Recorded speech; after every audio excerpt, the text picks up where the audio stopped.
55,000 शेतकऱ्यांनी स्वातंत्र्यदिनी केली नादारी घोषित।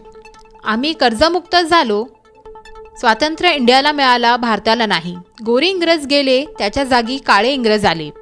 स्वातंत्र्य मिळाले शहराला, ग्रामीण भागाला नाही। शहराचा विकास झाला, शहर फुगली आणि ग्रामीण भाग ओस पडला। काळ्या इंग्रजांनी गोऱ्या इंग्रजांचीच नीती वापरल्यामुळे संपूर्ण देशाचे अर्थचक्र फिरवणाऱ्या ग्रामीण भागातील शेतीची मोठ्या प्रमाणात लूट झाली। शेतीमालाला झोनबंदी, निर्यातबंदी, बाजारबंदी, अनेक प्रकारचे अप्रत्यक्ष कर प्रणाली या व्यवस्थेमुळे एका दाण्याचे 1000 दाणे तयार करणारा शेतकऱ्याची शेती उद्योग तोट्यात गेला। जो देशाला परकीय चलन मिळवून देणारी शेती व्यवसाय सरकारच्या शेतीविरोधी धोरणांमुळे कमजोर झाला। परिणामी सतत तोट्याची शेती करत असणारा शेतकरी, शेतीमालाला भाव न मिळाल्यामुळे शेतकरी कर्जबाजारी होऊन आत्महत्या करू लागला।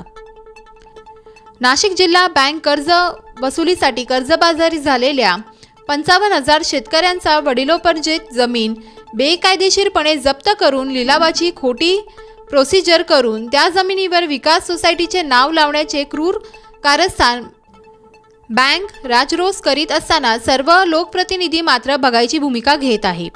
त्यामुळे आंदोलकांनी केली आम्ही नादार झालो अशा घोषणा देत नादारी जाहीर केली।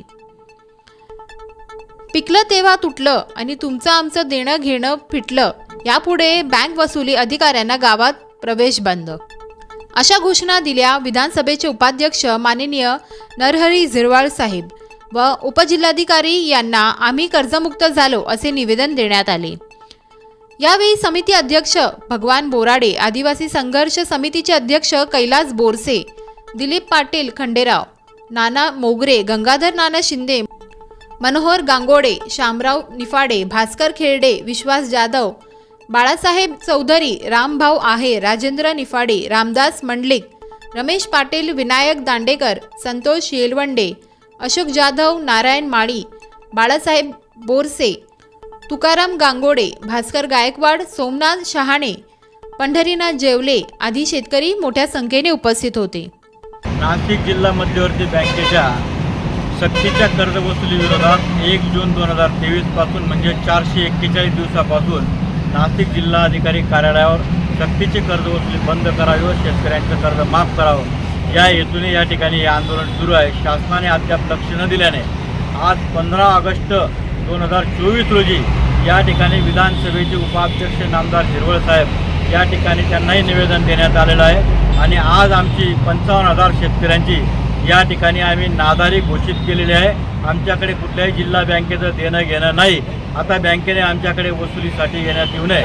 तसंच जर या बँकेने आणि राज्य शासनाने आमचं कर्ज माफ केलं नाही तर 1/9 म्हणजे पुढच्या महिन्यामध्ये आणि पुढच्या महिन्यापर्यंत 1 तारखेपर्यंत त्यांनी जर आमचं कर्ज माफ केलेलं नाही तर आम्ही 2 तारखेला या ठिकाणी नाशिक जिल्ह्यातील 55,000 शेतकऱ्यांना 55,000 ट्रॅक्टर या कलेक्टर कचेरी समोर आणून या ठिकाणाहून आम्ही जिल्हाधिकारी कार्यालयावरून नाशिक मंत्रालयावर, विधान भवनावर या ठिकाणी 55,000 शेतकऱ्यांच्या वतीने 55,000 ट्रॅक्टरांचा मोर्चा नाशिकला मंत्रालयावर नेणार आहोत आणि 3 ते 4 तारखेला मुंबईला या ठिकाणी आम्ही पोहोचू।